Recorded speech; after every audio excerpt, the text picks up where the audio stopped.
Alien na pasmado ang bunganga. Beep, beep, beep, beep, beep. Ang tagalupa na viral ang mukha. Bip, bip, bip, bip, bip. Bumibip, bip, bip, bip, bip, bip, bip, bip, bip, bip, bip na ba? Ang lahat. Martian. Beep, beep, beep, beep. Enrico Pañero. Bip, bip, bip, bip, bip. Beep, beep, beep, Bip, beep, bip, bip, bip, bip. Bip, bip, bip, bip, bip.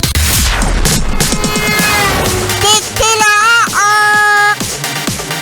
Tik-tik-tilaok! Beep, beep, beep, beep, beep. Ito na ang 101.1 Yes FM Balitang Oy, kayo ba mga Yes Pre na merong kaibigan o kasama sa bahay, pamilya, kamag-anak na iba ang inyong view pagdating sa politika? Oo, no, yung maaaring ang sinusuportahan mo ay yung politiko na kinakaayawan mo. Yung ayaw na ayaw mo na politiko o politika, no? So, ngayon mga yes friend, ay usap-usapan itong pagsuporta ni Joshua Garcia. Oy, si Joshua! Si Joshua Garcia kung saan ay merong malaking follower. Kasi sikat na sikat, magaling na aktor itong si Joshua Garcia. At nang malaman ng ilang mga netizen na siya ay nag-repost ng isang video na sumusuporta kay VP Sara, binash itong si Joshua Garcia. Yun. So, marami ang mga nag-react na mga fan ni Joshua Garcia at sinabing, Yak! Joshua Garcia! Crush pa naman kita pagkatapos sinusuportahan mo si VP Sara. Ew! grabe naman! Yak! Ayoko na si Joshua Garcia! I-unfollow kita! Bubuwag na ako sa fans club! Grabe yung pangbabash dito kay Joshua Garcia.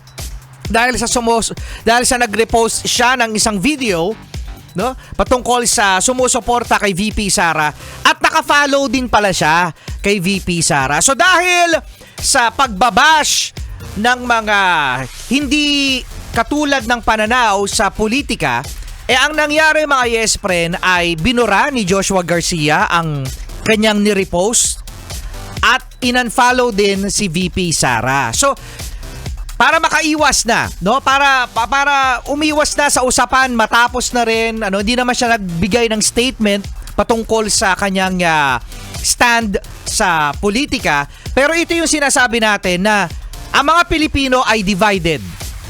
At ang mahirap sa pagiging divided din mga yes friend, ay gusto natin na yung kaibigan, yung kamag-anak, yung jowa mo, pamilya mo, no, o kung sino man sa kakilala mo, kahit yung mga ka-Facebook friend mo, na friend kayo sa Facebook, pero sinasabi mo na, Sino pala to? Sino pala tong in-accept ko na friend?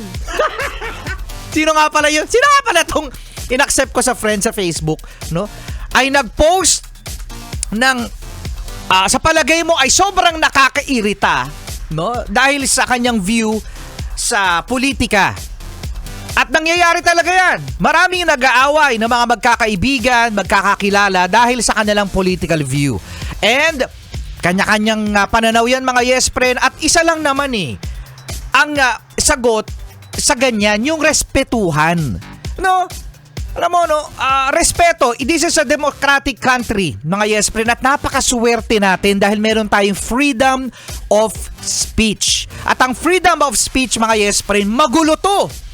Dahil meron kang pananaw na pwede mong sabihin, meron akong pananaw na gusto ko sabihin, at meron din akong pananaw. Mo ba? Meron ka din. Talaga? Meron ka rin pala Martian, At respetuhan na lang, no? Wag maging toxic. Wag maging toxic na kapag kayo ay merong kaibigan, kakilala na magkaiba ang view, mga yes friend, maganda ay isa sa inyo ay tumahimik na lamang, no? Tumahimik na lamang na wag nang magdebate dahil sinasabi ko sa inyo mga yes friend, kung ang iyang pananaw at ang kanyang pananaw ay magkakaiba at kayo ay magre-recruit ng isang paniniwala, siguradong ano yan, no? Away yan. At ang palo na, sulian na ng kandila. Magsosolian ng kandila. Respeto na lang mga yes friend. Again, you can't please everybody. Again, this is a democratic country and it's so sad na ang Pilipinas ngayon ay so divided sa harap ng mga kinakaharap nating mga problema. Yan. So wag na lang maging toxic. Kaya mo na lang sila kung yun ang pananaw. Diba? Sabi nga, majority wins. Sorry kung maraming gano'n ang pananaw. Again, tayo ay nasa Pilipinas, mga yes friend. At tayo ay merong freedom of speech. Respeto na lang, respeto. Yun. Okay.